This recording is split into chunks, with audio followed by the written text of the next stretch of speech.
声音，哎，声音有了8个人，对，然后发个推去，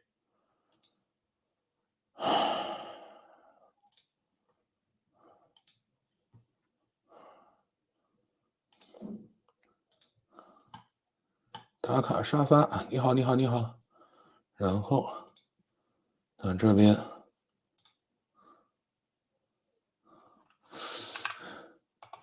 好，开始直播了，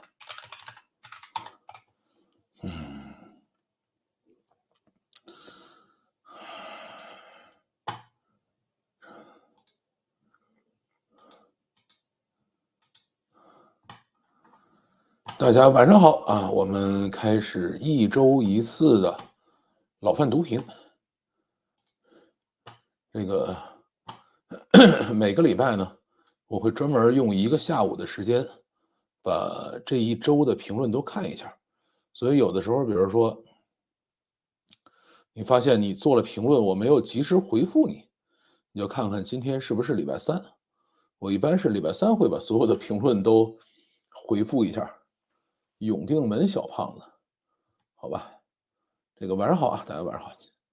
那我们来开始一周一次的老范读评啊，先来第一条，埃隆·马斯克窜访北京啊，这个首先有人说了，公关经理都被裁掉了，总理接见竟然没有拿个小本本记笔记，显然还是不够恭敬。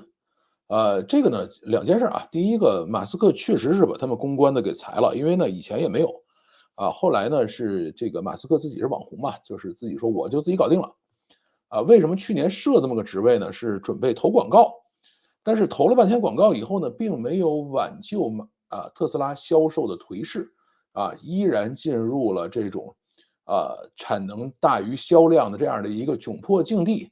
所以马斯克觉得这个不划算啊。真正他的公关经理其实并不是给特斯拉做公关啊，而是打广告的啊，这是另外一拨人。第二件事呢，就是总理接见拿小本本记这件事呢，我觉得你们可能把这个总理接见这个事儿啊想得太，就是可能你们没有经历过这种事情啊，当然我也没经历过啊。这个，但是我经历过一次什么呢？这个应该是在20不对1997年啊1997年。然后当时呢，总理是李鹏啊，然后呢，我当时是杰威 C 公司一个产品中国区的总代理。杰威 C 呢，当时是到中国来办成立90周年的这个展览会，北京、上海去办这个展览，然后呢，同时就在约李鹏见面。这个，但是呢，这个李鹏的时间很紧嘛，就是你不一定能约得上。所以呢，GVC 的这些社长呢，就在国内跟着这个展览会就走，先在北京，然后去上海。然后等他们到上海的时候，突然接到这个总理办公室的电话，说：“哎，你现在可以来见了。”那么 GVC 的这个社长就赶快飞到北京，按照正确的时间进入到李鹏的会客厅里去。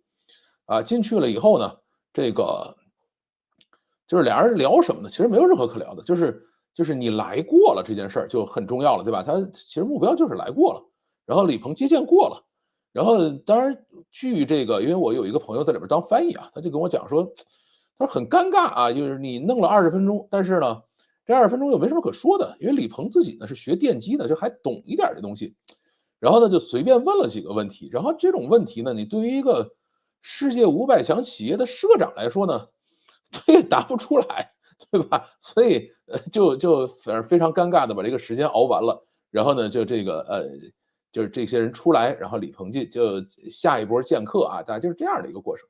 所以你千万不要认为马斯克见到李强了，他们就能现场说点什么面授机宜这个事儿啊，不是这么干的。如果真的有什么面授机宜的事情呢，大概率也是李强的秘书啊跟马斯克去聊，或者是哪怕是李强自己聊，也是偷偷的，不会有任何报道的啊。大家坐下来啊，私下会谈这个事儿，才有可能说是有一些面授机宜的事情啊。所以这个就是真正见总理，就是见到这些人的时候，他是不一样的。就是你别惦记真的跟他聊点什么。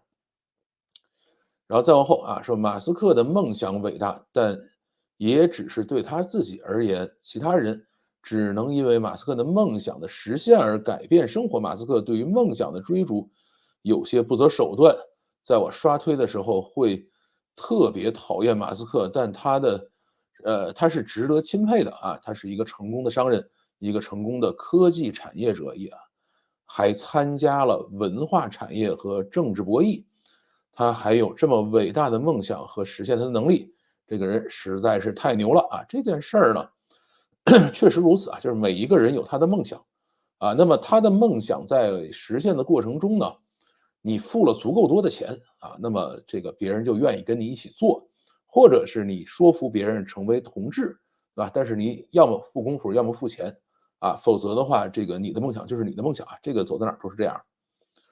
再往后，上期读评里头有一条啊，上期读评呢，我们在嘲笑这个印度人的英语啊，然后有些人说你讲的不对啊，印度人的英语怎么回事儿，就是比中国的好啊，那这个怎么说呢？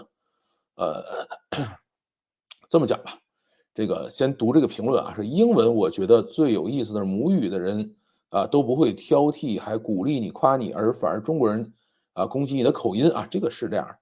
然后呢，讲这个印度英语这个事儿呢，大家能够见到的印度人，可能也是你们到美国、到加拿大、到日本、到这些国家去见到的印度人，或者到中国见到的印度人，对吧？其实很少有人，我估计应该没有我的观众是在印度来看这个视频的吧？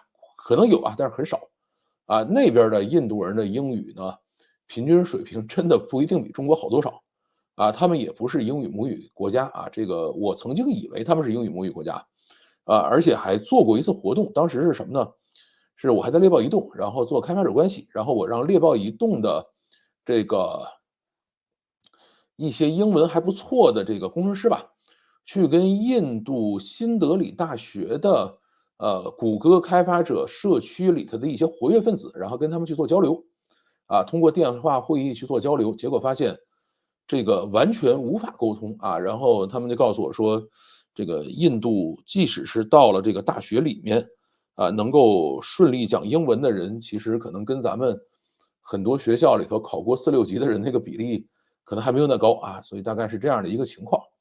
啊，但是你说这些人跑到美国了以后，是不是英语就很好了呢？是还有另外一个问题啊。好啊，让我们看看这边有什么。图片头像有点像王健啊。好吧，哎，没有，人家王健那多威严啊。打卡沙发，范总好，你好，你好，你好，你好，晚上好，点赞。这个是晚上好啊，你这个鸡蛋灌饼你是每期都在，挺好。小窗我没法发消息，大窗旁边同事就看到了，摸鱼好难。呃，好吧，大家记着点赞啊，记着点赞。现在有90个人，好，我看看啊，主要是能出国的印度人是和当年仿，当年这字儿念房，这个字儿我还真不太确定啊，这个繁体字。就是能出国的印度人肯定英语算好的，这个没什么好说的，就跟那个能出国的中国人也算英语好的，对吧？你像我虽然有时候能溜出去，但我就属于英语特别烂的，就是只是不太害怕而已。对，就说多烂我都敢说的那种。对，好啊，我们继续往下讲。这个走访01万物，有人说了，非 OpenAI 这个说法不太对吧？现在日常用 Cloud3 Opus 在绝大部分任务上超越 GPT-4了。尽管最新版本的 GPT-4跑分又拿回第一，但工作用，专业内容深度和准确度，GPT-4真的已经不行了，GPT-5憋不出来就尴尬了。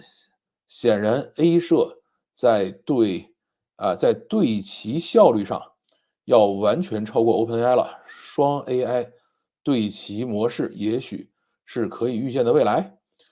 这件事儿是这样啊，就是，我觉得我们用大模型这个事儿呢，很像招聘。啊，你招了一个孩子以后呢，呃，可能他就开始跟你去这个干活去了，然后每天一块儿吃饭，一块儿聊天，然后在这个过程中呢，会稍微有那么一点点感情。在这个过程中，哪怕说，哎，有一个人在各种评分上比你们家招这孩子还好一点儿，你会马上把你们家孩子开了，然后再换那人吗？这个中国有的老板可能会啊，但是绝大部分人其实不会这么干的。人心都是肉长的啊，所以在这个 Cloud 3跟 GPT 4之间到底孰优孰劣，或者哪一个更适合你的工作这件事儿来说呢，不太好说啊，不太好说。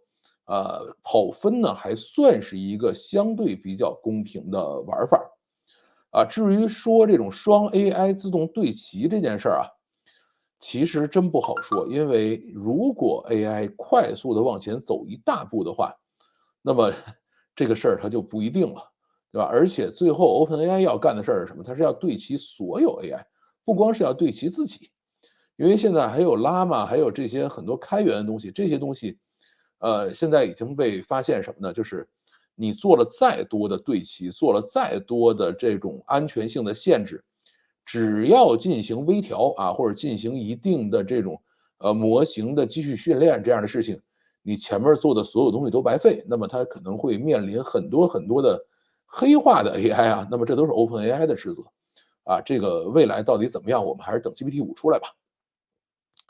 再往后啊，这个走访01万物说技术只是工具而已啊。这个有一个人写了这样的一个评论，那我为什么一定要读这个评论呢？我们现在觉得 AI 只是一个工具，但也只是今天，对吧？但是 AI 其实已经在很多地方让人觉得啊以假乱真了，你已经分不清楚它到底是工具还是人，或者后边到底是个什么了，对吧？这个工具其实对于使用者来说，它是一个工具，而对于这个使用 AI 生成的内容的这些人来说，你搞不清楚里边到底含多少 AI，还多少人工，或者怎么去得到了一个最终的结果，你没法去判断它就是一个工具。而且 AI 未来会不会有自己的意识，会不会自己成为一个要去有某些诉求的一种程序吧？现在我们还没法做判断，我们只知道 AI 正在向这个方向发展。当然，如果只是讲这些呢，其实我还不值得把这条技术只是工具而已这条评论拿出来念啊。还有一个是什么？就是很多公司的老板看工程师也是这么看啊，你们只是工具而已，我付了钱，你给我写程序，写完程序以后啊，就不要瞎逼逼，赶快滚蛋啊！这个是很多公司的老板都是这样去看的，包括谷歌，包括很多的国内的大厂，对吧？需要裁员的时候，我就按数字裁。然后他认为这些人啊，都是像工具一样，都是像这些机器一样啊，需要开的时候把你开开，需要的时候我把你关上。但其实人不是这样的一种东西，对吧？当你发现身边的一个人被裁员了以后，然后你到底是不是依然可以把公司当成自己家的，然后在那儿努力的、有主人翁意识的去做事情，对吧？你是不是觉得老板还是你的兄弟，还是说到裁员的时候只是把你写在一个数字上，这样他做出的贡献是一样的吗？这是很多现在公司的老板犯的一个很严重的错误，对吧？他认为人只是工具，这些技术人员啊，这些员工只是工具而已。我现在需要50个，我就招50个。等我明天需要30个的时候，我只要把20个裁了就完了，对吧？这就跟以前咱们有一个题说，树上有10只鸟啊，然后我现在开枪打死2只，还剩几只，对吧？应该是1只也不剩了，对吧？或者说地上还剩死的2只，剩下全飞跑了，对吧？也就如此了。这个希望大家要想清楚，技术不仅仅是工具，工程师使用这些技术的人也不仅仅是工具啊。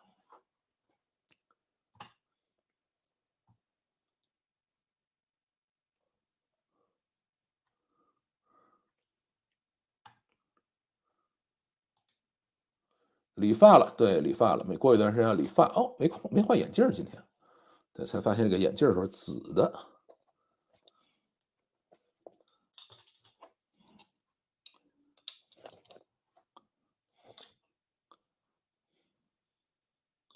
哎，这样好多了。现在有14个赞，我去看看。现在有22个赞，127个人同时在线，好吧。昨天苹果发布会了吗？没看。这个我到现在我的这个 iPad 还是连 M1都没上，更不要说 M2了，M3没出，现在出了 M4。对吧？我从来不认为在手机上，在这个平板儿上需要跑大模型这种事情，对吧？这个事情对我没什么意义。而且你想，这个 iPad 为了上 M4，为了跑大模型，还专门加了散热，就是以前 iPad 是不需要加散热的，对，因为你一旦跑大模型还需要散热。这个等它有这个叫杀手级应用吧。现在呢，这个整个的 AI 行业还是缺杀手级应用。这个杀手级应用呢，就算是有，也是在云端算，并不需要到本地来算。所以并没有哪一个杀手级应用一定要到本地来去跑这件事情。这个其实还是 AI 比较悲哀的一个事情。听说印度人从小背19乘法表，好吧，这个我觉得也不算卷，就是当你背下来也是这样了啊。主要是能出国留学的印度年轻人和当年能出国的中国留学生一样啊，都是人中龙凤，呃，能说会道也是顺理成章的。我觉得大家比较起来，还是印度的更能说会道一点中国的更吃苦耐劳一点。你看好 Agent 的开发吗？看好啊，我觉得 Agent 的开发还是挺好玩的一个事情。录几期本地大模型搭建微调的视频吧，觉得这东西本地搭建后训练自己的语料更有用。这个事儿呢，跟你讲一下啊，就是本地搭建，其实我原来做过，就是 Ollama 其实很容易啊，做本地搭建，但是我并不认为这个东西应该做本地微调。为什么呢？就是其实我们想吧，我现在有语料了，对吧？语料呢有两种应用方式，第一种呢是做 RAG，然后我直接把它作为本地知识库，然后再去配模型去用。第二种呢，就是在本地做一个微调，或者说哪怕我到云端去做一个微调都可以，对吧？但是在这两种情况下，其实有一个矛盾，矛盾是什么呢？你如果微调，你一定要对一个特别小的模型微调，特别是本地微调这种事情，对吧？大的你调不动，家里不可能，就算你有4090，你也不可能有8块4090，对吧？所以你只能是对一些什么7B、8B 这种玩意儿去微调一下，给你个70B，你基本上没法整。然后呢，这个本地的这种小模型，它的输出能力其实是非常差的，就是我们管这东西叫基座模型。所以呢，你现在有两种选择，第一种呢是本地调小模型，第二种呢是尽可能用大模型加上本地知识库，对吧？现在我们感觉是用超大模型，就是能用多大就用多大，用大模型加本地知识库的效果是最好的，对吧？这个而不是说我把一个7B、8B 的模型在本地把它调了，对吧？那个效果其实不好，而且现在号称那么多人拿 Llama 3去调这个本地模型，这些人，他们呢只是说调完了能用，但是呢，这些模型是没法去参加评测的。它评测完了的效果奇差无比。因为 Llama 3本身因为它的数据结构、训练的样本的问题，就是根本就不知道该咋调。现在国内的人正在头疼这事儿呢。当然大家还在调嘛。这个呢，有这个科班出身的人调完了以后参加各种比赛、各种测试，结果发现调完了以后，通常测试成绩会下降。当然也有一些这个就是我们这种草根孩子啊，我们也调了，调完了以后呢，发现哎，居然变了，我好开心，对吧？会发生这样的一个事情。这个大模型微调这个事儿呢，其实有点像给孩子报补习班这个报的时候都告诉你加分多少，但是你学完了以后呢，最后高考是一锤子买卖，对吧？它是这样的一个过程，并不一定能有效果。所以呢，还是建议大家尽量的用本地的知识库，加上这个尽可能你能够调到的最大的模型用这样的方式去使用。现在我们能够使用的最大模型的话，GPT-4这是 OK 的啊。然后呢，Cloud 也是 OK 的，Cloud 3Opus 这个事儿我现在也能用。然后呢是这个 Gemini 都是可以用的，这都是闭源模型。开源模型的话，中文的像同义千问的千问1.5 110B，也就是1100亿参数的，这个我们也可以用。还有一个呢叫 DeepLink 叫 DeepSeek 的话我忘了是多少，反正它大概也是一个几百币的一个模型，也是可以用的这块我们现在都是可以自己用起来所以还是这样效果更好。因为你一旦是把这个两块分开了以后呢，你就可以说，哎，我本地做 RAG 搜索完了以后，结果对不对？然后你可以单独优化这部分。优化完了以后呢，你再拿这个搜索的结果再去说，OK，我现在拿搜索结果形成了提示词工程的一个完整提示词，然后再拿这个提示词送到这个叫做什么呢？送到这个大模型里去出，然后你还可以再去比较说，我再怎么去调整这个提示词，然后用哪个模型更好，你还可以干这件事情，你还有这个处理的余地。但是上补习班这个事儿呢，就属于这个上完了去参加高考啊，考啥样是啥样了啊，你没有中间任何可以参与的地方。印度社会的结构和我们差不多啊，印度婆罗门人口占5%，大概也就是7000万，这个党员人口8000万啊，这个印度国大党是世界第一大党，大概1点几亿党员啊，就是全世界最大的党是印度国大党。美国电影内战我还没看呢，这片子对吧？我等着看了再说呢。这个以前不理解印度 CEO 冠绝全球，怎么印度发展那么慢？现在感觉印度14亿人总有卧龙凤雏，牛人都去西方吃牛排，住大 house，那剩下的印度人也在润路上啊。那印度没有热爱那片土地的人，就发展不起来了。哎呀，这个我觉得，我们也不用这么去说这件事儿嘛，对吧？印度肯定也有热爱那片土地的人，而且，越是这种相对落后一点的地方，或者相对乱一点的地方，其实才越容易火中取栗，对吧？才有可能说在这边产生超级富豪，啊，否则的话，这个是你像美国这种地方或者加拿大，啊，它规则很明确，你像这些，皮彩啊，还有什么 Natya 啊，什么这些人，他是印度CEO，但他并不是创始人。对吧？创始人其实印度的过去的并不多，对吧？还是现在创始人基本上要么是白人，可能华人也有一些，印度人可能有吧，但是我们现在就没有那么了解了。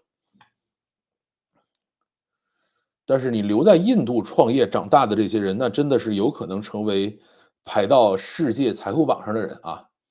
你比如说有这个印度的，好像是 IT 大亨，对吧？招了个女婿，然后到英国当首相去了，啊，这种事情呢，你是这个在美国当 CEO 的这些印度人是羡慕不来的啊。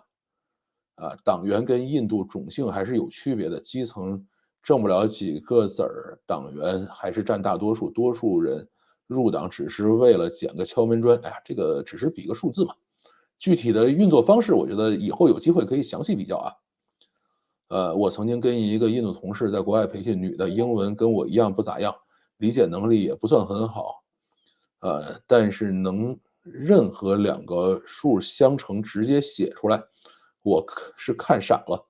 近几年在 YouTube 上有讲解任何2位数相乘口算的，但是要化作口算是需要从小练习的。哎呀，好吧。这个 speak louder, proud of your English account 啊，accent 这个英文就不要跟我讲了，我看不懂的，就或者说没法完全理解，点赞了，感谢。很多人看了昨天发布会，都表示18版 Pro 真香。哎呀，反正我是不想买那玩意儿，关键没什么用啊，对吧？这个 iPad 在我这儿就是最主要应用只有一个叫 Infuse 啊，这个其他都不用。呃，AIGC 的 C，内容，对，我从来都是比较看好内容的。印度人还是天生有语言优势，官方语言种类非常多，而且差别很大，字母都很不同。印度人常说一个笑话，就是说英国人给印度带来了唯一好的就是英语。我记得他们大学出考卷是8种语言出题，可以用16种语言回答。从小就在多语言环境下长大，对掌握语言是有很大帮助的。关键是敢说敢用啊，敢说敢用他们是真的。大学我没去过，但是一般 IT 公司里面的人英语都不差，就是口音有点重啊。大马路上，拉突突的，基本不行了，好吧。这个印度人，反正他们那个语言真的是比较奇葩。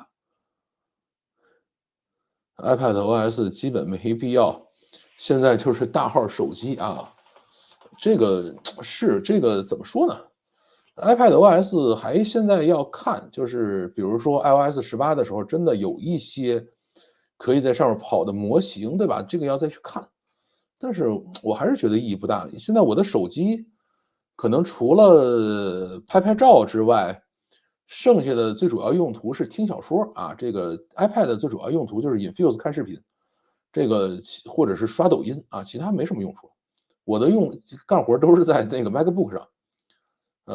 你用什么 UI？运行大模型32G 内存够吗？哎呀，这个其实不用 UI，这个在就是首先我的后台是欧拉玛啊，就是本地是欧拉玛，然后呢，我的前端呢是最多的用的是叫 Page Assist，ASSIST 啊，叫用的这样的一个东西，这个东西还是挺好使的，就是它就挂在你的 Chrome 的一个插件上，你一点它就开一个页面，就可以跟后台去工作了。啊，当然我另外一个是我是程序员，就是我是直接用 API 去调欧拉玛的，对，所以我不一定需要有什么样的这个界面。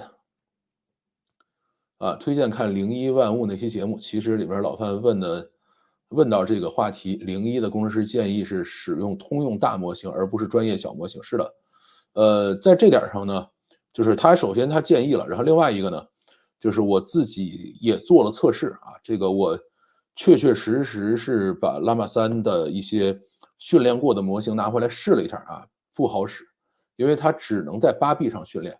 Llama 3你要真让它好用，你要在70B 上去做微调，但是那个东西太贵了，对吧？根本没法整。只有1T、2T 版本的这个 iPad Pro 才是满血 M4，售价14000，好，那我更不想买了。这个5090估计中国会禁运吧？这个不好说啊。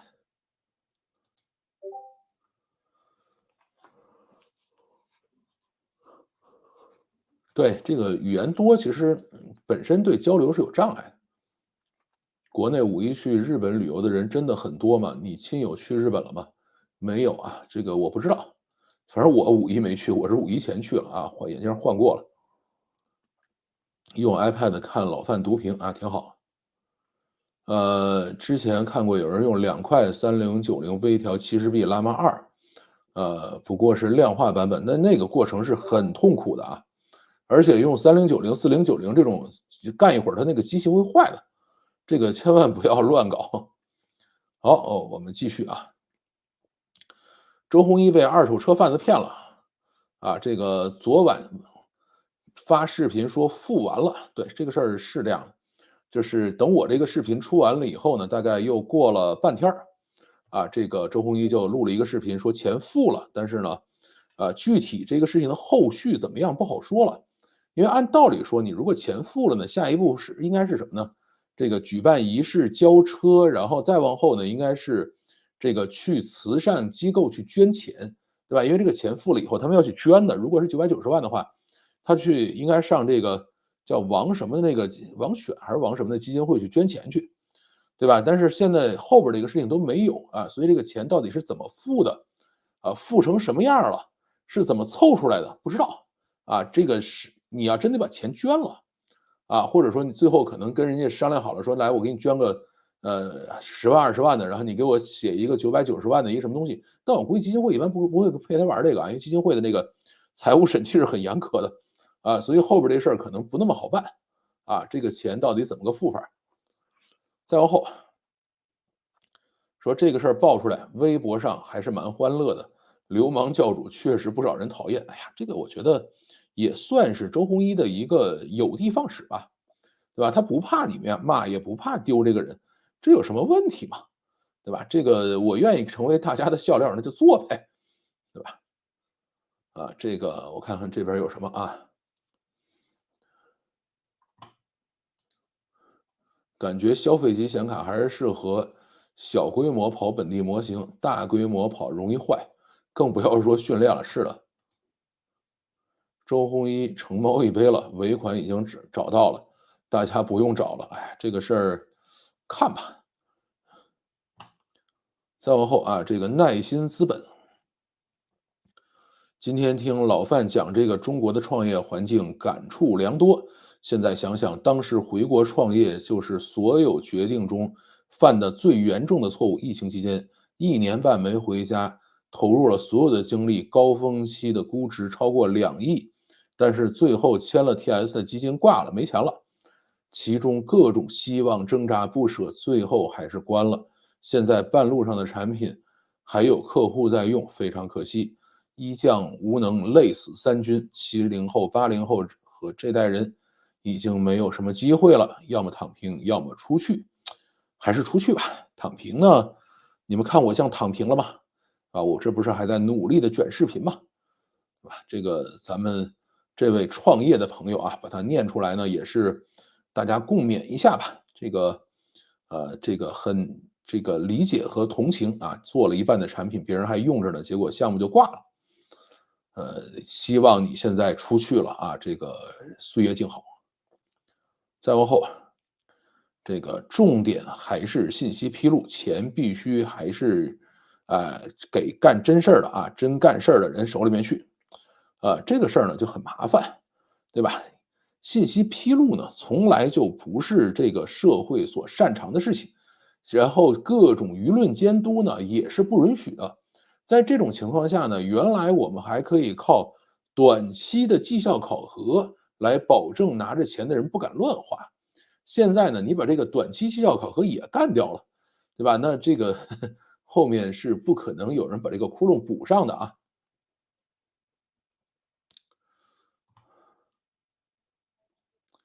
呃，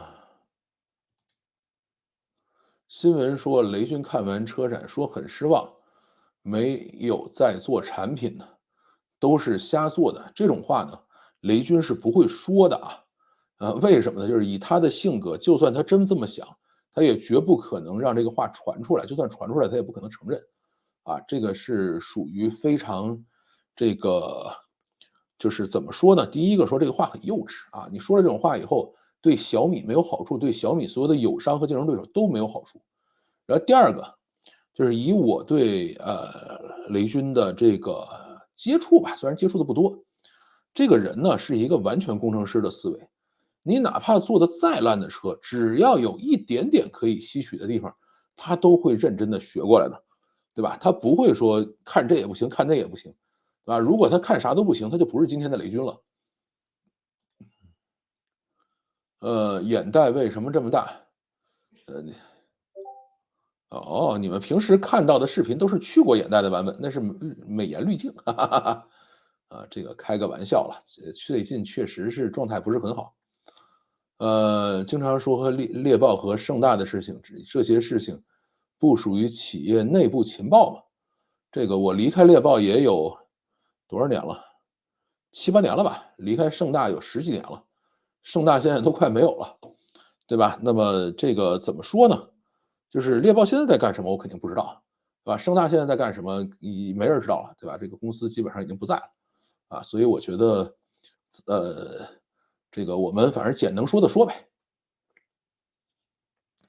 23年，好一些朋友想拉我创业，我都劝他们老老实实上班，失业不可怕，可怕的是负资产。哎呀，创业也没什么问题，出去创，别在国内创啊。好，再往后，谷歌裁撤 Python 团队，知道企业，特别是科技企业迭代快，但是觉得谷歌这么牛逼，建的墙这么高，这辈子应该看不到谁挑战它。没想到 AI 一记重拳，把它打个踉跄。谷歌呢，真的是挺可惜的，因为所有做 AI 的人都从他那儿出来的，包括 OpenAI 的人，包括这个叫做什么各种的，就是只要是你做 AI 的，你说你没在谷歌混过，都不好意思张嘴跟人说这事儿，对吧？结果最后他自己没出来，这个呢，其实也是一个规律啊，一个事实规律，就是说任何的大企业、大的机构都会有盛极而衰的时候。为什么呢？就是当你达到一定大小以后，你内部的组织机构、内部的这种决策流程，对吧？需要瞻前顾后的东西就会变得非常多。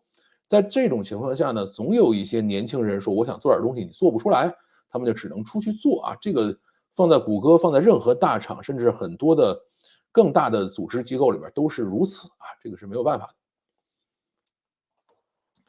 然后说月薪1万美金可以在国内挑水平不错、肯玩命干活的员工，但是不见得容易找到真正实力水平过硬的员工。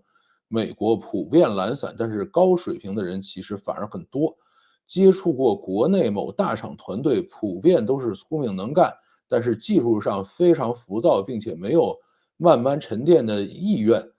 不过要分什么样的项目和团队，大部分产品其实对真正臣服高水平技术的人才要求不高。这件事儿呢，我不这么看啊。这个你如果是真的月薪到1万美金，7万多人民币了，你在国内绝对是可以找到最顶尖的人啊，这个没有任何问题。而这些最顶尖的人呢，他到底是说快速玩命干活技术浮躁呢，还是说愿意沉到最底下去研究底层的东西呢？不是他这个人的问题，而是你如何去管理他的问题，对吧？如果你说我要求你就是这个，像那个加西亚的一封信似的啊，不要问问题，直接把事情搞定，我只对最终结果负责，其他过程别跟我讲，那他肯定是用最浮躁的方式给你处理掉。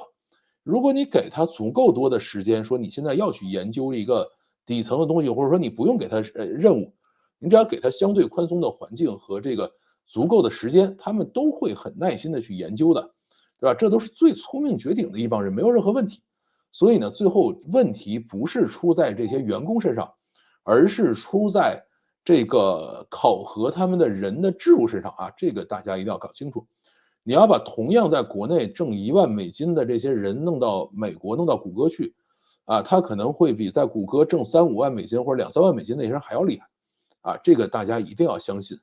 就跟你比如说，这个你现在国内考清华北大考不上了，你可以去试试斯坦福什么这样的地方，对吧？它就是这样的一个情况。这个谷歌啊，这个我很不喜欢劈柴啊，劈柴感觉干啥啥不行，还把谷歌的文化越带越差。这个怎么说呢？这就是职业经理人干的活呗，对吧？所有职业经理人都是这么干活的，他已经算干的不错的了。这个再往后啊，这个谷歌裁撤 Python 团队，从伟大公司走向平庸，依稀看到摩托罗拉和 IBM 的影子，但是对于股东、管理者，甚至是大部分员工来说，能接着挣钱就行了。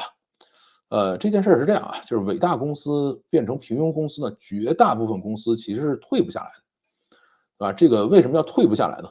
因为会在退下来的过程中跌倒啊。为什么大家都在讲软着陆，对吧？这个就当你飞起来了啊，你要想平稳的降在地上，然后接着往前滑，这个事儿是需要极其考验技术的啊。绝大部分那种顶峰公司呢，都会直接嘎嘣啊就崩了啊，不会留下什么东西啊。这个没有任何办法。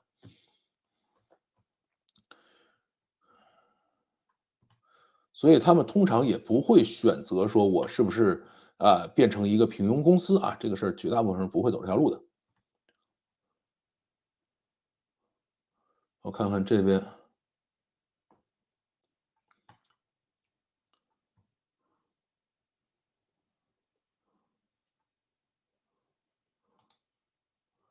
这话肯定不是雷军说的，对友商都各种捧，真的真要是不对路的，他一般是视而不见，然后就直接不提了。是的，这个才是老雷玩的东西啊！谷歌 DeepMind 实验室专业输出 AI 人才全跑其他公司去了。其实中国的百度也是这样，你像这个字节跳动能起来，这还是要感谢百度培养了大量的员工的。差点忘了点赞了，这怎么可以呢？赶快点赞，谁没点赞赶快点一个啊！谷歌越来越左啊，最终会变成什么怪物嘛？我觉得最终可能会嘎嘣啊。996可以培养人才，我觉得不叫996可以培养人才，而是人才在996的环境下也可以生存的比别人更好一些，做出来的东西比别人更好一些，对吧？这个才是我要讲的东西。没见过软着陆的公司，倒是死了很久的公司一堆，比如说诺基亚死了10年了，其实摩托罗拉最后也死了多少年了嘛？这个软着陆的公司有啊，索尼就是典型的软着陆公司，对吧？曾经也是要气吞山河气盖世的那样的，对吧？这个最后现在我做做 CCD，做做 CMOS，做做这个屏幕，做做相机、游戏机，不也挺好的吗？共产党员身份会影响日本、美国签证吗？不知道。然后呢是 Gamba Lunch 啊，这个食品这一方面，外国人吃中餐感觉美味至极啊，感觉前半辈子白活了，都是表演，都是流量啊。我在英国这么多年，实话说，中餐地位不算太高，伦敦全世界的餐饮都能吃到，大菜系不必说，小菜系什么尼日利亚、阿尔及利亚、尼泊尔菜在伦敦都有。虽然老被调侃成美食荒漠，但因为伦敦，顶级的多样性，英国人什么菜都吃了，然后真见得多了。对于英国白人，他们最喜欢的大菜系还是英国、法国、西班牙、意大利、印度，然后是美国、波兰、土耳其、墨西哥，然后才是东亚菜。东亚菜里，日本、泰国最受欢迎，然后是中餐、韩餐。中餐里粤菜受欢迎，川菜也就是尝尝鲜。我的英国朋友大家都比较直接，不会给我客气什么中餐无敌好吃，因为真实就是大部分人觉得一般不健康，偶尔吃可以，所以我们约吃饭也很少约中餐。新认识的朋友可能会给你客气啊，说好吃好吃啊，但这次吃完，你大概永远也不会看到他们 ins 里边晒中餐，日料可能还偶尔有。我看过白人小孩子他们去中餐或者东亚餐，呃，Buffett，然后呢绕来绕去，最后加来一盘薯条，还吃得很开心，好吧？我觉得这个才是合理的嘛。这个当然，这个就是他们英国人肯定还是喜欢吃英餐了，啊，甭管是炸鱼薯条还是这个干巴烂吃，还是这个其他的各种英国自己的本土的东西啊，这个事儿我觉得是没有任何问题的。啊，这个至于其他的，可能也还是因为到英国以后的很多中餐并没有那么正宗啊，这个真正好吃的中餐，我相信也是有一战之力的。说突然发现中国有这么多会做饭、爱做饭，不做饭都不行的体贴贤惠老婆和女婿，前提是老公和老外是白种洋人，套路都是百般中餐手艺献给婆家和娘家人。他这个不是你发现的，而是流量发现的，对吧？就大家喜欢看这个，对吧？甚至还有这个，比如说在法国，对吧？这个开刀削面馆的，啊，还有这个干嘛的呢？就是说这个有一个法国媳妇儿是嫁了个中国老公，然后带了个山东的婆婆回法国，天天给他们做饭吃，对吧？这个都有，因为流量喜欢这个东西，大家觉得挺爱看的，那就做呗，对吧？这个是流量选择，或者说这就是中国人喜欢看这个东西。啊，还有人说啊，老范这回错了啊，面包适当的烤一下，中间会变软，边缘变硬，尤其是那种 sourdough 面包啊，这个不知道念的对不对啊，是很好吃的。但我每次烤完了以后，都是从里到外都变得很硬啊，而且那个外边的掉的脆的掉渣儿，对吧？经常有时候那个烤完了以后，还吃的把那个嘴里的皮磨破了。这个可能是我烤的时间不对，还是怎么回事儿？对吧？这个特别是你放了一段时间，就是把这个面包放的比较干了以后，你再去烤，它中间不会变软啊。这个是我烤箱买错了，是烤箱设置不对，还是说我的面包买错了？这个我需要研究一下。虽然我们家天天吃面包，我很喜欢吃面包的，这个但是我真的没闹明白是哪种面包烤完了以后，原来硬的地方会变软啊，这个事儿，嗯，不知道是怎么回事儿，没想明白。啊，这个干巴烂事啊，说这个挺治愈的啊，老范讲流量讲的真是大千世界，什么都涉猎。带娃时候开始看了不少这方面的内容，婚姻不过是陪伴着一同经历人生起伏而已。遇到对的人的话，文化障碍那点事儿，有什么不能克服的呢？啊，互相丰富，看到一个更广袤的美丽新世界多好啊！遇人不淑的话，吃都吃不到一块儿，窃以为陪伴需从盘子开始。啊，说的非常好啊！这个，因为我以前有一个英国同事，其实是个印度小伙儿，就是脸是比较黑的。他呢就跟我讲他们家的故事。他呢是父母两个啊，都是印度反正不同邦的人啊，而且他父母两个是说两种不同语言的人。然后这个结婚在一起呢，后来我说那你们家里是不是讲英语？他说也不是啊，他们后来移民到英国嘛，他说也不是这样的。他说那个他父母两个人呢会讲一种只有他们两个人懂的语言，啊，就是属于他父亲的那个母语跟他母亲的母语，然后最后掺杂在一起，混合出了一种新的语言。啊，他们日常交流是用这样的一种语言交流的。然后需要外出做事情的时候，或者说跟子女沟通的时候呢，才会去讲英语。它是，我觉得有的时候是这样，就是两个不同文化的人凑在一起，其实就算是两个中国人、两个英国人在一起结婚了以后，又哪个不是说两个不同家庭、不同文化背景、不同喜好不同生活习惯的人凑在一起了呢？相互包容、相互磕磕碰碰这可能就是两口子过日子方法吧。好我们再看这边。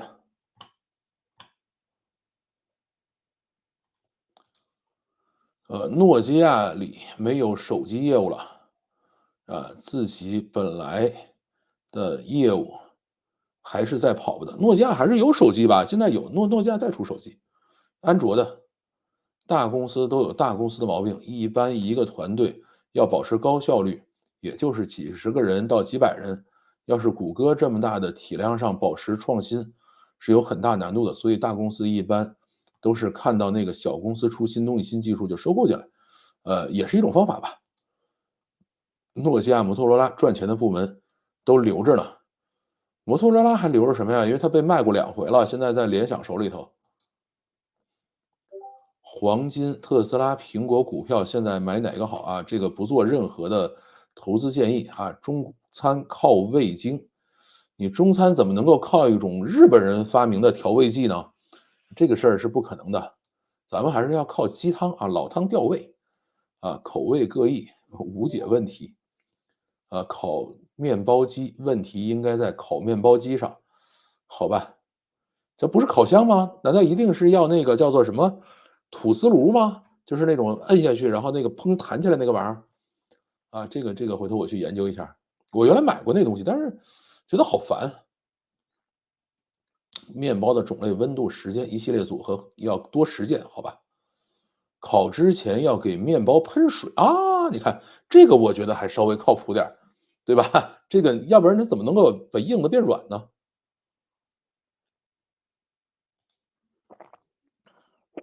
国外的中餐快餐比较多看过有博主介绍的，因为经历过味精污名化还有种族歧视，高端中餐一直起不来可能也是口味问题。现在多的是中餐外皮的快餐，那个像什么 Panda Express 这种东西就算了但是别的东西我觉得还可以。就是我在美国、在南非，在很多国家都是吃过很正宗的中餐的，只是那些中餐馆老外不吃，不知道为什么亚裔细分真是基于什么推出的，不知道这个事儿我就没研究它。中餐不健康是真的，美国人天天吃牛排，管汉堡叫垃圾食品，中国人直译过来跟着叫，其实以中国人的饮食习惯，根本没资格叫汉堡、薯条垃圾食品。这个我觉得中餐也有健康的，也有不健康的这个我们不能说中餐都不健康。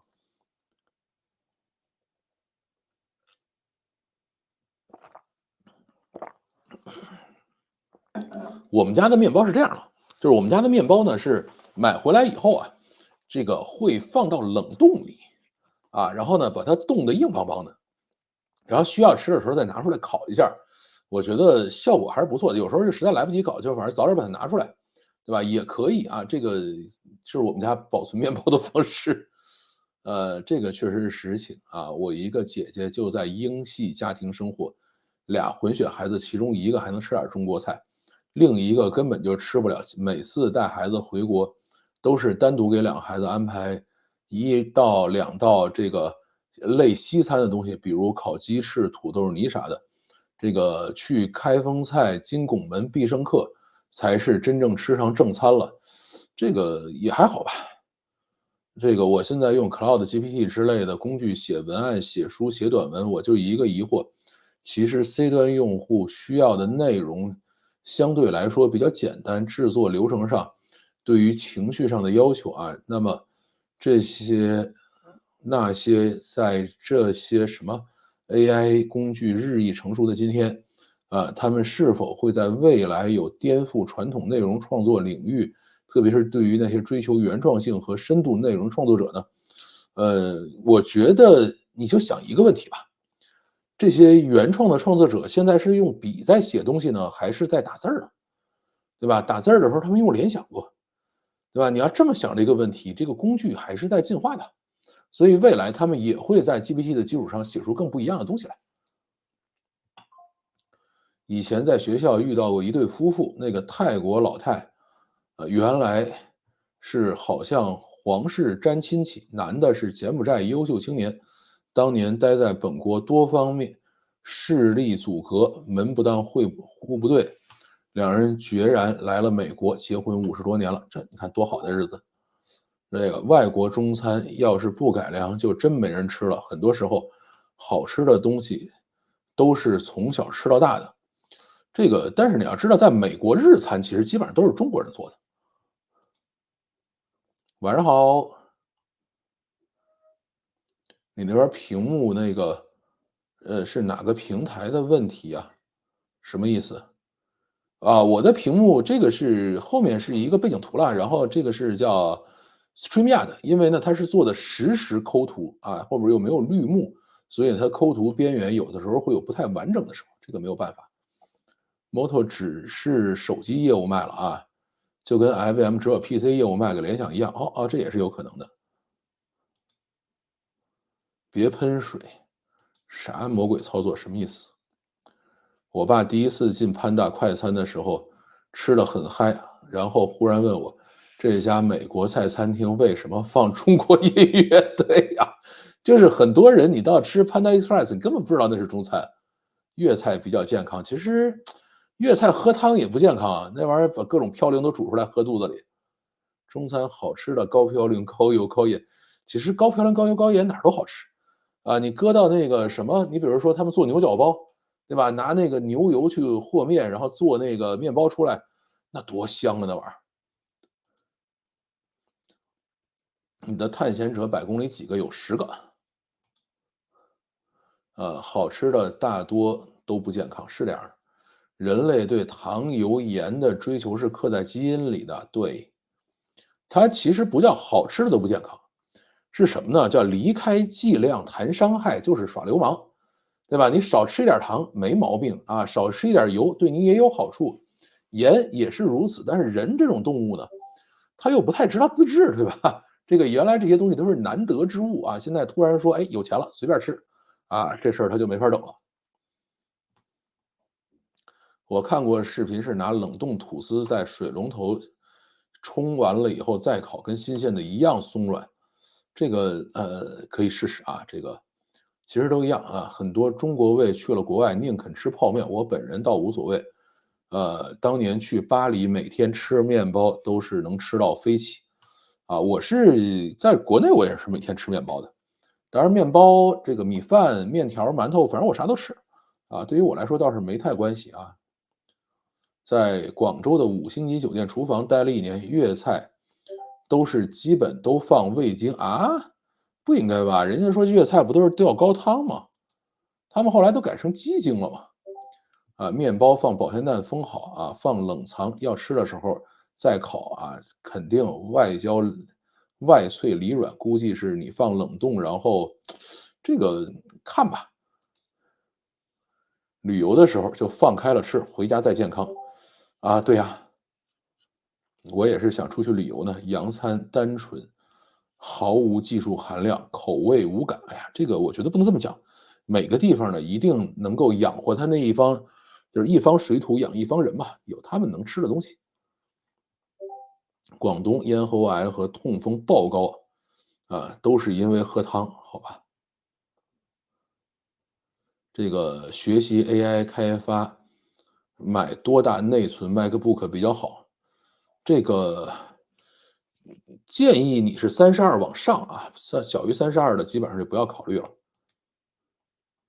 法棍好吃，法棍我是真没觉得好吃。不能去旅游啊，你要保持日更。这个日更这个事儿，我最近在思考啊，这个因为最近突然觉得很疲惫，虽然在稍微有一点点调节呢，还是觉得很累。这个到底能不能继续坚持下去？我可能会中间休息几天啊。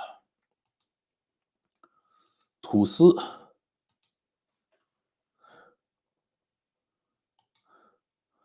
啊，吐司抹上黄油再烤，这个其实是正解。但是我们一般都是烤完了以后再抹东西。广东人吃东西都是要新鲜的，是的。广东人，还有直肠癌高发啊，好吧。法棍儿好吃，限定刚出炉，哎，这个是真的。啊，吐司要烤完再抹黄油，哎，到底是先抹还是后抹？你们生个明白告诉我。但是我觉得，我看老外好像都是后抹的。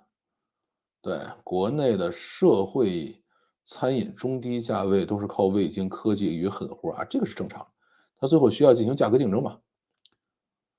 你要悍然断更季的提前预告一下，这是肯定的。法棍儿凉了跟牛皮糖无异，是。法棍儿要刚出炉的。作为会员用户支持老师饭休息一下再来，人不可能一直绷着工作，休息是为了走更好的路。感谢感谢。面包机里出来的，就出来后抹。如果是煎面包啊，要先放黄油到锅里哦，还有煎面包。好像国内现在开始还是哪儿开始做那个油炸汉堡，把整个汉堡连那个两片的那个面包都搁在油锅里去炸啊，这个也有。背景图没换，也不是没换，只是今天这两天没画新的啊。这个到19号，我是每个月19号这个更新，然后呢，我现在大概还能再画个50-60张啊，所以稍微要省着点了。休息几天也好啊，休息为了更好的出发，是的。也可以黄油蒜酱一起烤。对，现在我老婆喜欢干这个，就是她买这个黄油蒜酱先抹到这个面包上，然后呢放到空气炸锅里，然后我儿子非常喜欢。我反而喜欢吃凉法棍儿啊，可以泡汤，很不错。我觉得你这个已经有这个油条泡豆腐脑的感觉了啊。法棍儿很多吃法是，就是我在法国看人吃法棍儿，就是这些法国人吃法棍儿是这个拿这个法棍儿撕开了以后去抹盘子的，就是他们法国吃了好多菜都是带汤汤汁汁的嘛，然后最后拿那个法棍儿在那个汤里头蘸一蘸，然后最后拿法棍儿把整个的盘子抹干净了吃啊，这个也挺震惊我的。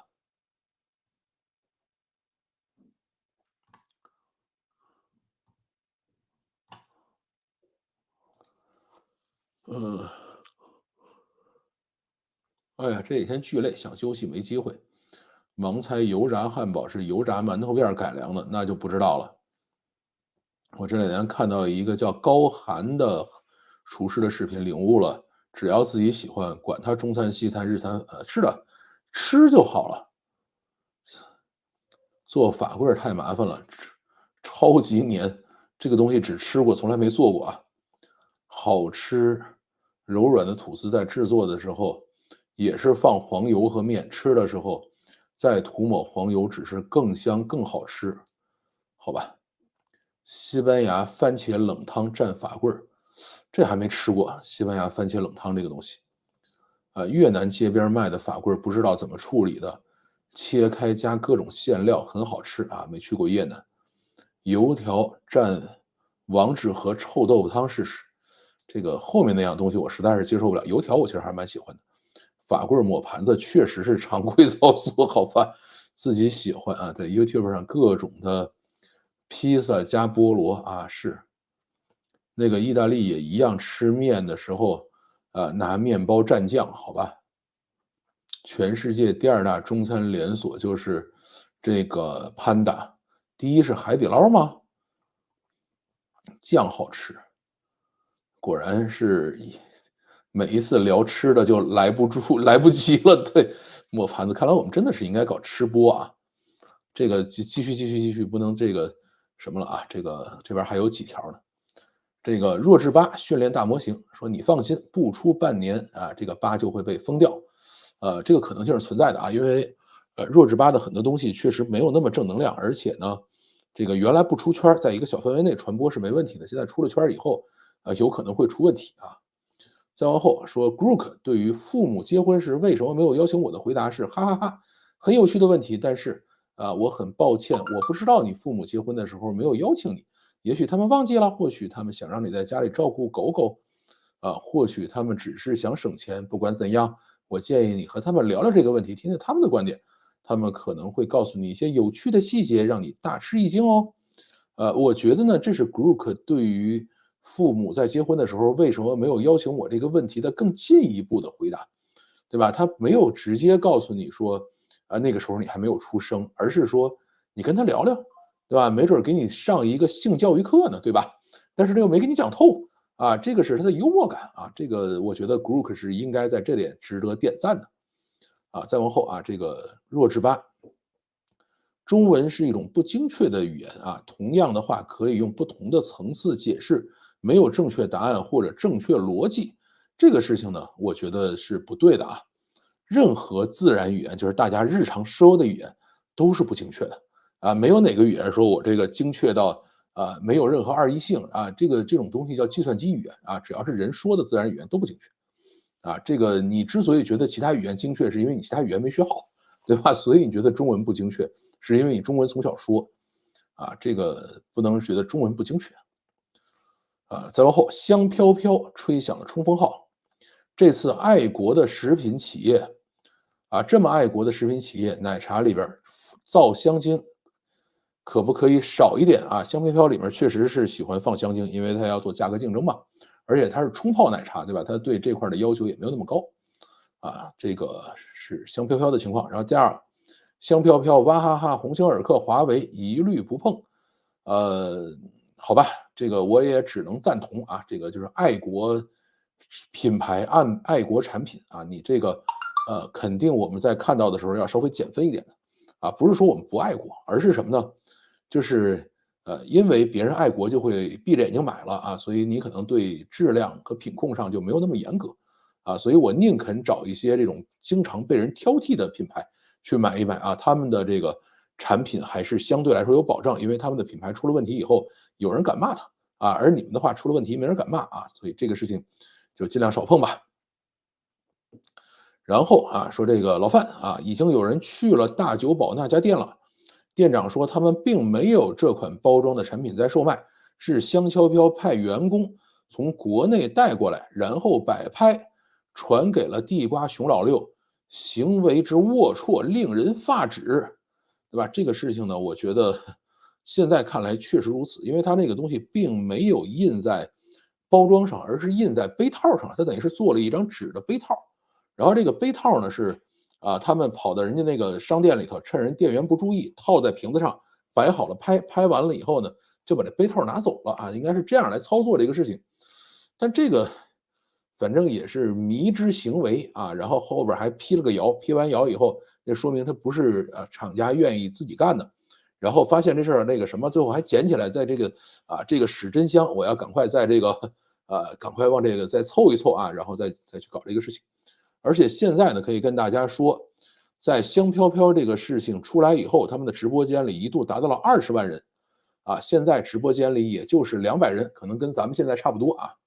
这个这个水平，你让他们自己慢慢卖去吧，这个又快速的被打回原形了。再往后啊，这个打开潘多拉魔盒的应该不是香飘飘，而是前段时间农夫山泉和哇哈哈事件。香飘飘运营可能就是看到了这个事情，于是决定也打一次爱国牌。不得不说，这个操作从商业上来说，确实还是很成功的。香飘飘受众本来就是一些3、4线下沉老百姓，给他们哄开心了就好了。至于得罪一批反贼，这些人本来也不会去买香飘飘这种东西。这次可以算是一次利大于弊的成功营销了。最大的问题可能是得罪了官府的人，因为挑动民间情绪、掌管意识形态这种事情，只能掌握在中宣部手里头。你一个卖奶茶的，你也配啊？万一哪天领导想和某国缓和关系，但你又没领会到位，还去搞仇恨营销啊，这个那必然是被上面整得很惨啊。这个事情呢，我倒觉得不能这么讲啊。为什么呢？第一个，这个娃哈哈跟这个农夫山泉这件事儿呢，别人抄不来啊，那是一个死了爹，一个死了妈的啊，这个事儿不能去比那个。而像香飘飘这种，就是用这么低的成本就可以达到这么好效果这件事儿，对吧？这个是真的头一回干。这个你比如说真的是我在日本街头，我捡一杯套，然后在那个外边贴一张白纸，我手写一个，我都可以去拍完了去发一个朋友圈，发一个什么东西，这都没毛病，对吧？所以它的成本极低，而且效果极好。然后呢，第二个是什么呢？第二个就是说，香飘飘这事儿绝不是自己主动运营的啊。如果主动运营上来一开始不会去甩锅00后员工的这个个人行为，然后最后还号称给了这个员工10万块钱奖金，他不会干这个事儿里外的翻烧饼这个一定是偶然事件发生了以后，然后香飘飘这些人做了一个艰难的决定，抓住这次机会，对吧？所以也是最后讲说，为什么叫打开潘多拉魔盒呢？就是大家说，哎，发现这事儿不需要死爹死妈就可以拿一破杯套我就可以把这事儿给办了，对吧？那么后面大家就会把这个成本降下来，就会冲上去搞再往后说，抗议青岛核废水本身没什么不好只是战狼本质过早暴露了。关于核废水这件事儿呢，我的看法是这样，就是说，到底行不行，到底能不能去倒，或者核废水好不好这个事儿，第一个核废水肯定没有那么好这个一定是这样，就是包括日本人自己可能也觉得没有那么好，但是我们总要解决这个问题。那么解决这个问题的方式呢，就是大家坐在一起来谈，对吧？你说到什么样的程度，你让我往里倒或者说是一个你让我应该怎么去处理这个问题多花了钱了还是少花了钱了，还是怎么弄这个你不能说这个我也不来，然后你检测我也不参加，讨论我也不去，然后呢我就在这儿这个吵吵说你们这帮人怎么可以这样，我又受委屈了。那这种人怎么办呢？我们拿他也没有任何办法，对吧？这个在核废水处理的时候，这个日本人也邀请了说中国人你们来呀我们来聊一下这事该怎么办呀，对吧？这个就没有了嘛。这个所以至于现在人家在全世界见证下讨论出来的一个方案，那么大家都同意那么最后这个不同意的人呢，我们一般管这种人叫钉子户，对吧？一哭二闹三上吊这些人你说你同情他干嘛再往后说当初俄乌战争，还是咱们说俄罗斯入侵乌克兰的战争吧，俄罗斯的零食在国内还是卖断货了呢。有的人自愿被割，我们看笑话就得了。不过这牌子我是肯定不会碰的了这要跟大家讲在俄罗斯入侵乌克兰的时候卖的绝大部分的俄罗斯零食都是中国本地产的，甚至有很多是广东产的，连黑龙江产都不是。为什么呢？因为俄罗斯绝大部分的食品当时在中国都是不符合进口标准的，对吧？我们没有给俄罗斯的生猪、什么牛肉、小麦，就这些东西，我们从来是不给他们发这个进口许可证的因为他们的那个检疫标准不够。后来因为打了一段时间了，说他实在是需要出口这东西给咱们，然后才逐渐放开。但是放开了以后呢，国内就开始出各种的这个猪或者是什么口蹄疫什么好多这样的东西就开始搞，对吧？原来是不进口他们的猪的这个是没有任何办法。然后呢，这个牛肉也是如此，现在国内大量的养牛的户被俄罗斯的便宜牛肉直接给击垮了因为它的牛肉确实是便宜，因为包括汇率包括很多其他的原因，所以国内很多在内蒙古原来拍段子养牛的人说一年亏几百万，对吧？那俄罗斯的牛进来以后，他那个成本连他买草料那个钱都不够这个就完全没法整。现在呢，我们确实在进口大量俄罗斯牛肉我前天昨天去超市，我还跟我老婆商量，我说咱看看超市里有没有俄罗斯牛肉，据说特便宜。然后转了一圈说不对咋没有呢？才想起来我们去的是山姆超市，人家美国人超市不买俄罗斯牛肉进来卖这个反正是没看着这个是这个牛肉的事情和这个小吃的东西这个再往后看看这边有什么。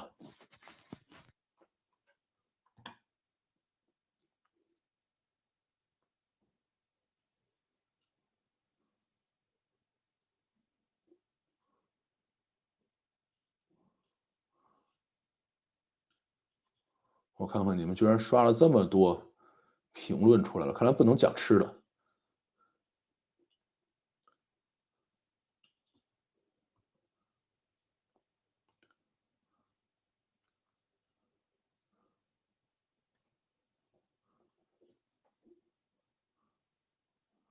从这里开始，抹盘子据说是二战的时候物资匮乏的时候留下来的，好吧？这个互联网公司向海底捞学习，同时应该向熊猫学习。但是熊猫到底是怎么做的，我们确实还不了解。海底捞确实是学了很多东西。我用烤箱烤水蒸蛋，加蒜粉和孜然巨香。哎，这我还没试过。能吃是最幸福的，这是真的。我现在已经这个吃这件事已经是有点有心无力了，就各种东西想吃。但你真把我塞到自助餐厅里，我现在已经不行了。做技术的心里都藏着一个饕餮。哎，是。第一是沙县小吃吧，沙县小吃有这么多吗？真不知道啊。但是它沙县小吃都比较小，没有比吃更正能量的事情了。我同意啊。有趣的细节啊，想到黄段子了啊，你这个想多了。说唱之神那首爆火的神曲会不会被封？我不知道是什么，我也没听过，不知道。沙县小吃不是连锁，沙县小吃对，那也确实不是连锁，它是由沙县市政府，然后呢把沙县的品牌注册了，说你们就可以拿我这品牌出去卖去，啊，然后最后就把它卖火了，是这样的一个东西。法棍儿确实得和其他的这个一起吃才行啊，中文是不容易把意思表达明确，有很多解释空间。其实英文也一样，法文也一样，阿拉伯语我估计都一样，只是我们不熟悉它那个更多的空间怎么来展现而已。人类自然语言都是模棱两可的，曾经有人发明了一个极度接近准确没有例外的世界语，没多长时间就销声匿迹了，现在成了小众文化。真的还有人在玩这东西吗？突然想起来，我在国内某游戏媒体的播客里头听过，他们做一道非常欠揍的菜，徽方锅挑。我已经尽量从菜名上这个消减杀伤力了啊，这个不知道。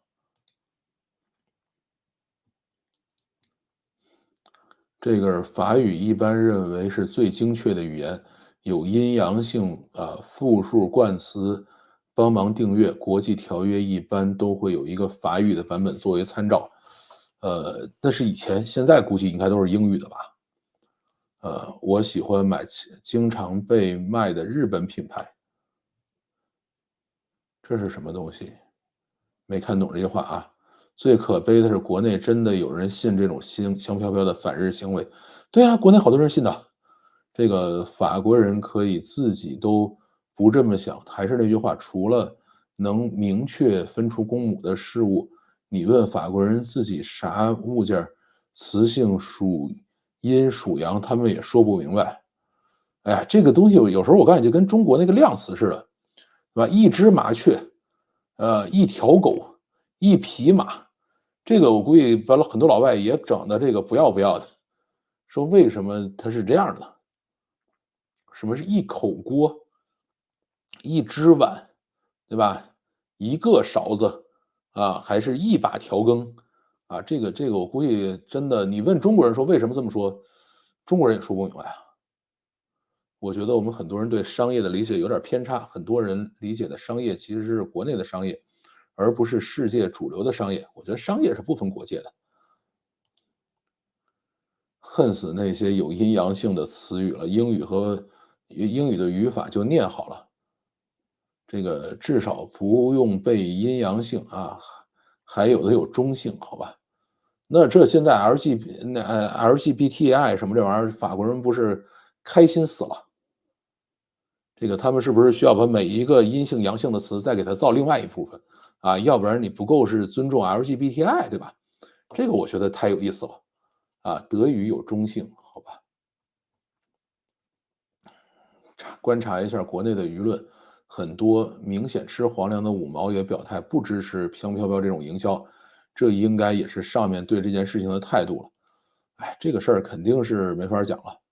法语的确有数学美，当年的世界语就是基于法语和拉丁语发明的。哦，还有这个故事呢。但是法国人的数学他们都是很痛苦的，不是说他们数数数1 2 3 4 5，然后数到20以上是几加几吗？对吧？这个所以法国除了出大数学家之外，普通人的数学都是特别烂的。大学的时候脑热买了一套法语教材，看了前10页，下定决心等同声传译机了，好吧？塔主啊，这个不知道在念什么。西班牙语也分阴阳，冠词、形容词也是要复数的，这么痛苦吗？当年进口俄罗斯的猪肉是把猪瘟病带回来的，导致国内猪瘟泛滥啊。对，反正我记得是有种病，那应该不是口蹄疫，应该是猪瘟。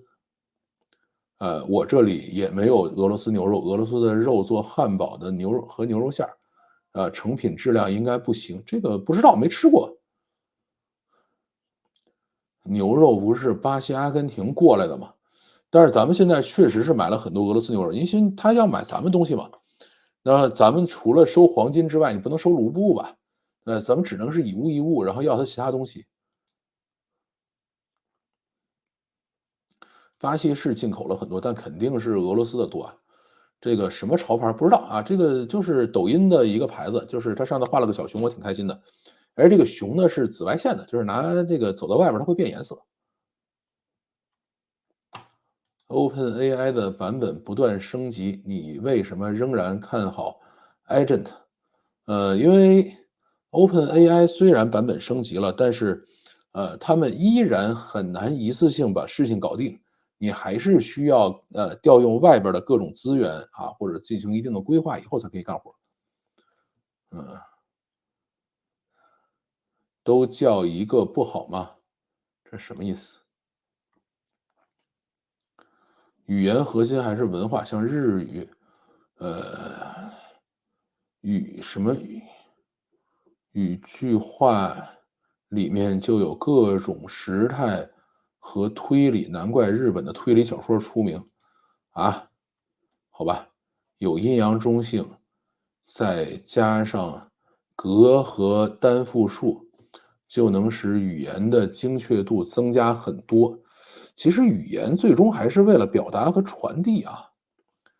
这个法语数词是70开始，反正我就记得是很麻烦那个东西。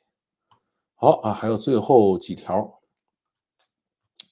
马斯克的机器人已经开始打螺丝了，说赶紧来中国吧，各行各业的干活能手、劳动模范都采集一遍，趁着还没理解在干啥，直接收割批韭菜，就像当年国人没见过摄像机时，人家全世界拍摄各种传统首饰小作坊、打首饰、纺织等等，也算各取所需，人家拍你流程做法。吸取经验技术，你在当地出个小名多几个生意，意识到了，也就不让拍了啊。这个挺好的，我觉得来呗。来完了以后，说他到底能不能说像，比如说传统手工艺景泰蓝啊，或者是这种什么青花瓷，各种纺织工艺，看看这个机器人能不能学会啊？我觉得有可能还是能学会的啊，就是这种精细手工啊。但是到那一边。也许他就可以干一些别的事情。你像现在有一个机器人叫达芬奇，对吧？他是干嘛呢？给人做手术的啊。那么没准以后，这种特斯拉的擎天柱机器人就可以给人做手术了啊。这个叫什么呢？马斯克给人做脑机接口也是个机器人啊，就是把人往架子上一摁，然后开关一开，脑机接口那个机器就上来给你开一个瓢，脑袋上开一洞，然后把那个芯片塞进去，连好导线，然后再给你贴上。大概是这么干活的。这个我们用通俗易懂的方式来讲吧。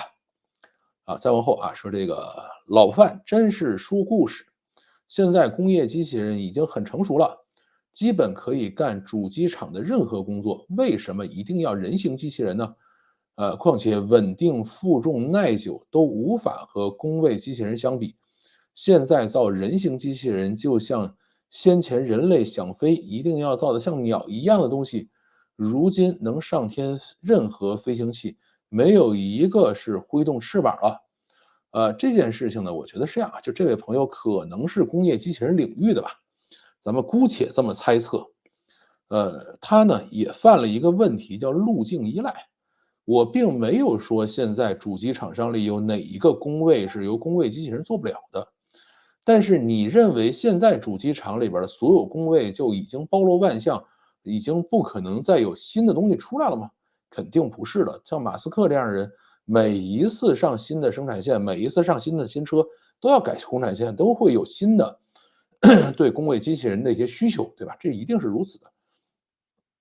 而且当它需要快速的调整和变化，每半年能够出一款新车，每款新车生产个200辆就能盈利的时候，你到那个时候，你的工位机器人的调整这个事儿它就不划算了啊。那这个时候什么划算？上人划算。那么既然上人划算，如果我可以让机器人跟人进行混合编组的话，你在这个时候工位机器人是不可替，就没法去替代这样的一个工序的啊。所以必须上人形机器人，对吧？这个事儿是没什么好说的。而且到未来，人形机器人的成本一定会比工位机器人要低啊。这个我在整个的视频里，实际上核心是在讲这一部分。并不是说现在哪一块工位就不行了，一定要上个人啊，而是说上了人以后啊，还是会有很多变化的。最后啊，这个FSD 真的可以成为工业界的 ChatGPT 吗？如果马斯克好好跟中国干，这事儿是有机会的。如果马斯克三心二意的说我不想跟你中国干啊，那这事儿呢就要问 OpenAI 同不同意了，因为 OpenAI 在这块起步的也很快。另外一个要问的是谁呢？是要问美塔啊，美塔在这一块起步的也非常快，但是他们没有任何人有在上海有超级工厂，对吧？如果说 OpenAI 或者是美塔在上海有一超级工厂，那真的 FSD 不一定能胜出，对吧？但是你在上海有超级工厂，你就可以快速的应用，甚至可以，你觉得如果特斯拉的擎天柱机器人在上海工厂用起来了，小米会不会买？华为会不会买？比亚迪会不会买？所有他们都会买的，对吧？买完了以后，他会跟特斯拉去申请什么？我们来去授权吧，你把 FSD 授权给我，我去生产那个叫铁蛋的机器人，还是铁柱的机器人，对吧？然后授权了以后，我们就可以自己去造这个玩意儿了，所以这个是如果特斯拉在中国好好干，这事儿是有可能的啊。这是我们今天在页面上的所有问题。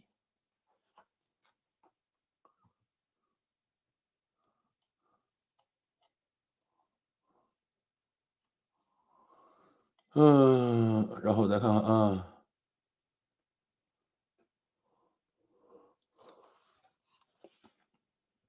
法语的80到99是最奇葩的，比如99，简单的说是4乘20加19啊，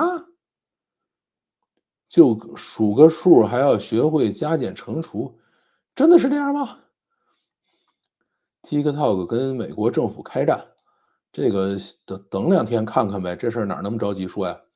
学日语最恨的就是把否定句和问句放在句末，比如说我大学生不是，好吧，这个听着就跟日本鬼子的中文就这个调性吧。英语老师上身一下，英语也有量词，例如一群鱼是a school of fish，一群乌鸦叫一个军团的青蛙，一群长颈鹿是一塔的长颈鹿，塔主，你就是一塔的长颈鹿，这为什么？难道不是 a group of 什么吗？对吧？这个很神奇啊！一学校的鱼，一军团的青蛙和一塔的长颈鹿，这个太神奇了。AI 第一个被拿来搞黄色，人心惶惶。那人形机器人呢？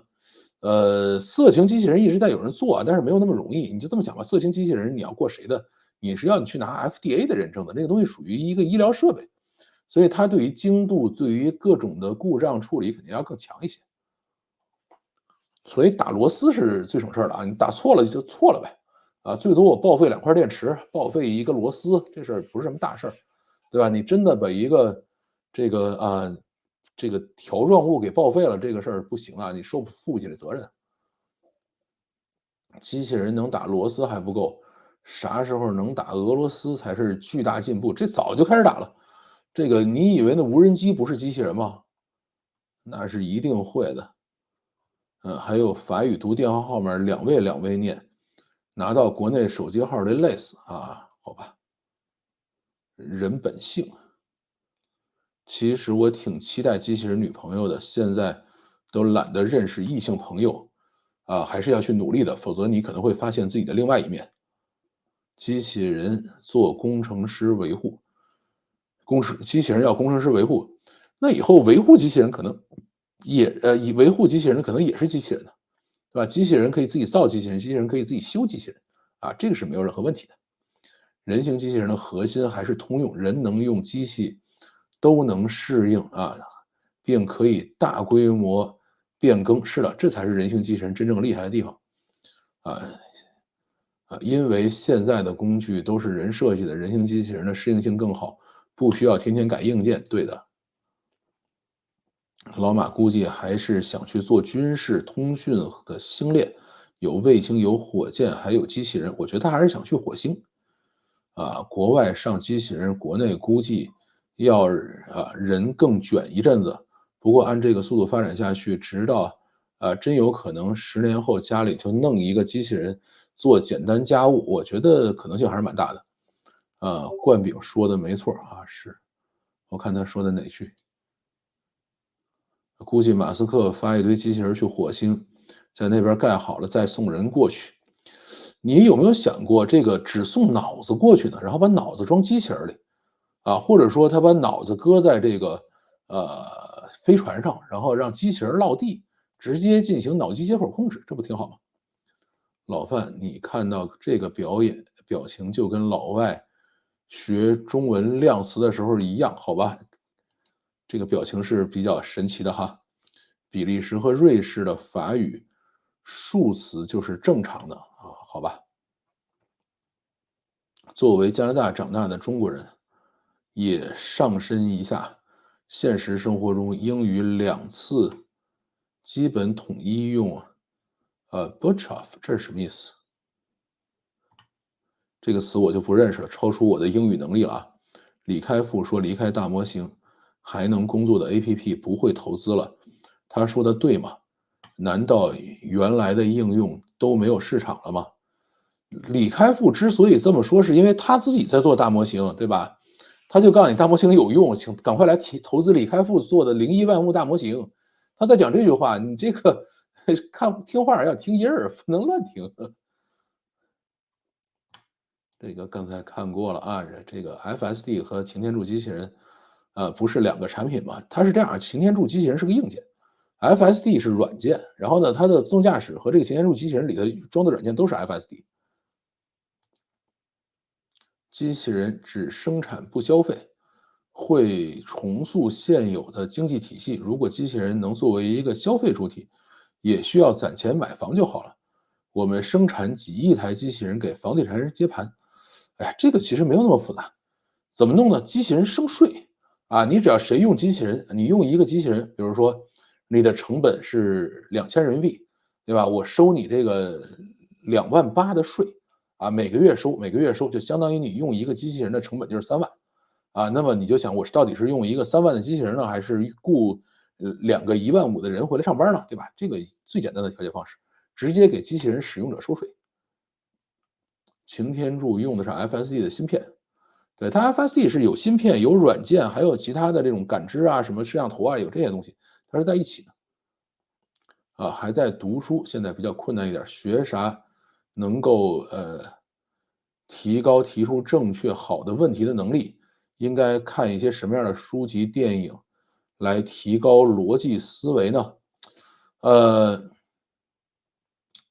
这个是个好问题但是呢，我现在给你一个建议是这样的，有一个软件叫 Lang GPT LANG GPT，这个软件干嘛使的呢？它就是说，你提出一个问题，然后它给你一个问题进行优化，给你分拆开。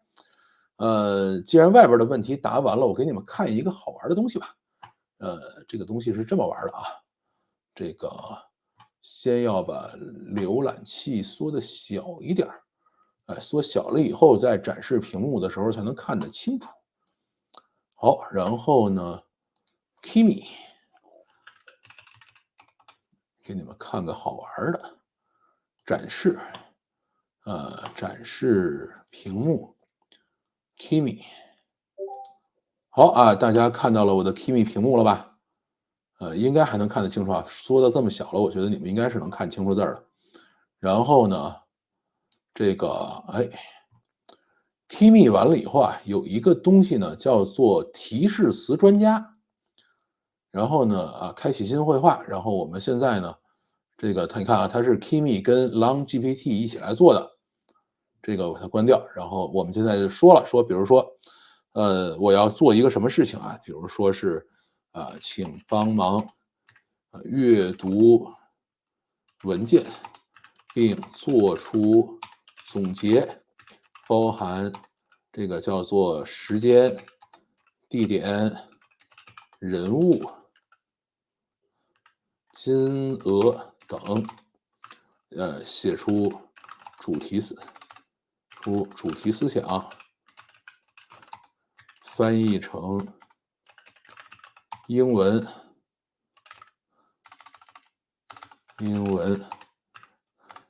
假设是这样啊，然后我们就回车。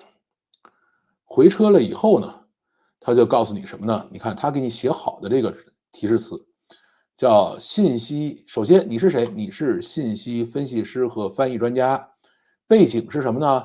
是用户需要对一个文件进行内容分析和总结，并将其翻译成英文。然后 profile， 你是一个专业的信息分析师，擅长从文本中提取关键信息，并且将这些信息准确无误地翻译成英文。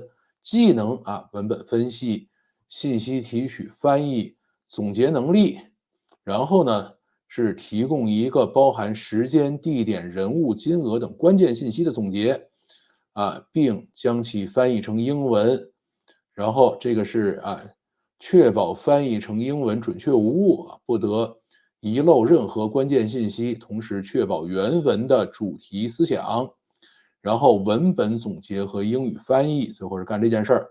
然后呢是阅读并理解文件内容，就是 workflow， 就是你它的整个的工作流，先干这个。然后呢，第二个是提取关键信息，时间、地点、人物、金额。第三个写出中文总结，包含主题思想。第四个将中文翻译成英文。然后呢是他给你一些例子，比如说是什么什么样的，对吧？好，我们现在就用他写的这个提示词了。然后我们比如说开始一个新的然后呢，比如说我去找一篇文件这个文件，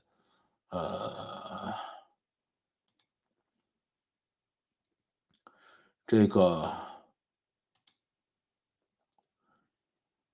好，就比如说这个文件吧，说超100亿美元投资了 OpenAI 1年之后微软自己出了一个大模型，对吧？那我文件上传上去，然后把刚才提示词贴上，走你。好，他就干活去了这个写出中文总结，然后将中文翻译成英文。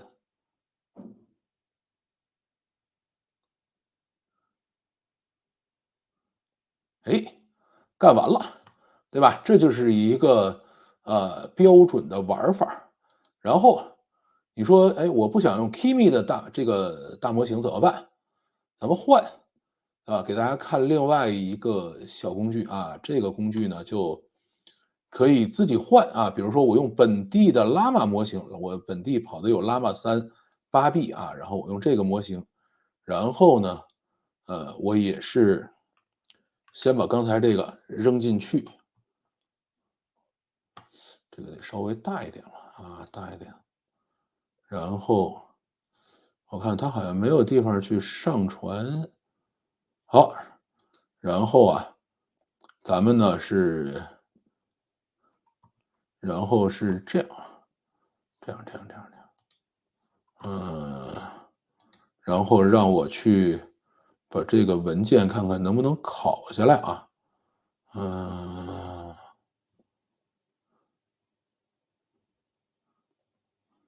这个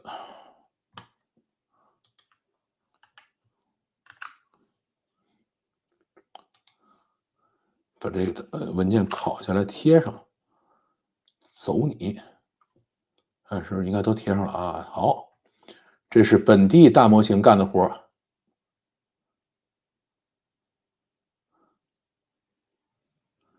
这是 Llama 8B 干的活Llama 3 8B 干的活这个呢干的就没有那么好，为什么呢？因为它本地基座模型没那么大，对吧？那我们比如说上这个 GPT-4比如说上 GPT-4，现在我们要求 GPT-4来做这个事情啊。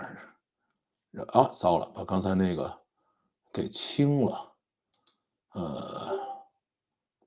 好，这儿呢，还在这儿。这里啊，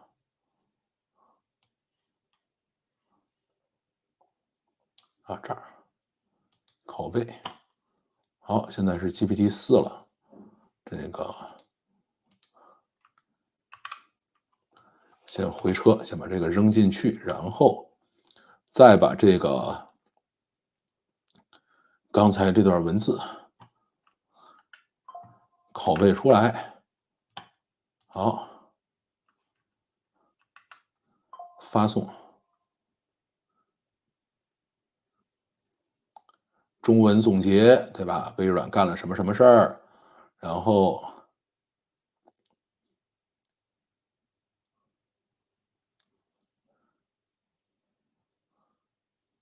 英文翻译。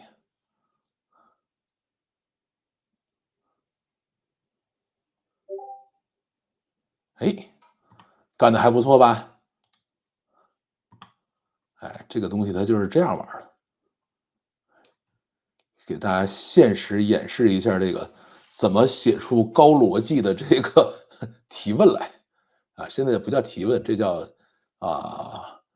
提示词工程啊。问一下法语 H 可以通过中继卫星通信什么虚拟 VR 建设火星基地这个没看懂这句话在问什么啊？送人脑过去，这个好像是哲学问题，在《论自由》这本书里出现过。我就光记得是在《三体》里边有这个故事啊。机器人特殊功能充值就好了。是，如果机器人都能干了，我们干什么呢？真的是马斯克说的劳动会成为人类的基因渴望了吗？共产主义是这么讲的感觉比收税好。这个就看税做的细点呗。送人脑过去不就是《三体》吗？是《三体》是有这么个段落。马可尼名言：我不知道我的发明有什么用，但我知道政府一定会对它收税。这不挺好吗？收了税以后，大家就可以分了嘛。机械键盘好清脆，是的，我的机械键盘，给大家拎起来瞅一眼啊，这个东西叫 Keychron，Keychron应该是 K3 Max 还是很舒服的。机械键盘使熟练了或者使习惯了以后，非常非常的爽。机器人能做，必然是会有更多的岗位出来，但是还是会有一定的阵痛期。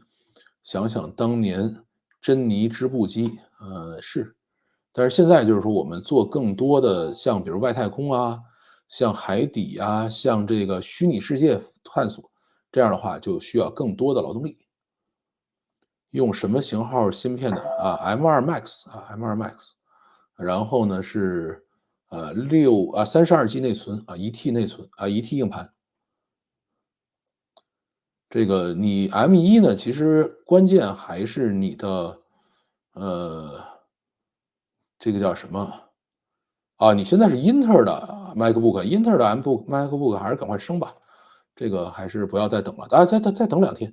M4的我估计快上来了，M4和 M4 Max 的这个 MacBook Pro 应该快上了连提示词引擎都做了，看来人类工程师失业不远了。这个反正你们可以试试细心演示，学到新的思路了，感谢。对，以某时动线现在领先科技跳跃式发展，但只能在横空出世时遥遥领先，无法垄断。垄断现在肯定还是大家追求的吧。珍妮机的出现也培育了工程师的土壤 ，AI 学会了理解现有的问题，人类就会去问一些更复杂的问题，是这样的。你如果做 AI 应用，可能会选择使用哪些大模型会使用闭源的还是开源的？你会把钱花在买 token 上，还是增加本机内存上？肯定要买 token，这个没什么好说的。本机内存这件事儿只是临时权宜之计，你做开发还可以真正干活你是不能在本机干活。同款轻轴键盘还可以连接3个蓝牙电脑，是这样的，非常方便，在不同电脑之间切换都可以。好，我们已经把所有的问题都读完了，还有什么问题没有？对吧？这个你像在我这儿经常会有一些小的课程，对吧？这个 AI 工具小课程就会不时的冒出来。大部分完全兼容，不用担心兼容性问题。是的，你想都这么多年了，该改早改过来了。这个机器人都干了，人一般就没用了，不需要考虑做什么。精英阶层会定义韭菜的用途的。而且现在大家不生嘛，所以可能过个10几20年，这个韭菜就不见了呢。M 芯片的话，用啥软件了？视频软件、原生适配现在都差不多了，就是插件有适配不了的。如果是工程软件，Mac 就甭想了。我还是没怎么用过工程软件啊。本地的话，做点并发就炸了，没有并发。本地我们跑大模型，虽然欧拉玛最新的版本号称支持并发了，谁在本地玩并发？别扯了，这个没有任何意义的。我这个好像是茶轴啊，我搞不清是什么轴了。好那我们今天是不是就到这里？下周三老范读评再见。那我们今天就到这里啦。这个还有干嘛？请问如果给国内父母介绍个 AI APP 让他们使用，推荐哪个 APP 让他们下载？Kimi 还是不错的啊。然后是这个豆包豆包也挺好使的。然后通义千问也还行，千万不要去下载维基一言就行。好就这样，再见，再见，再见，再见。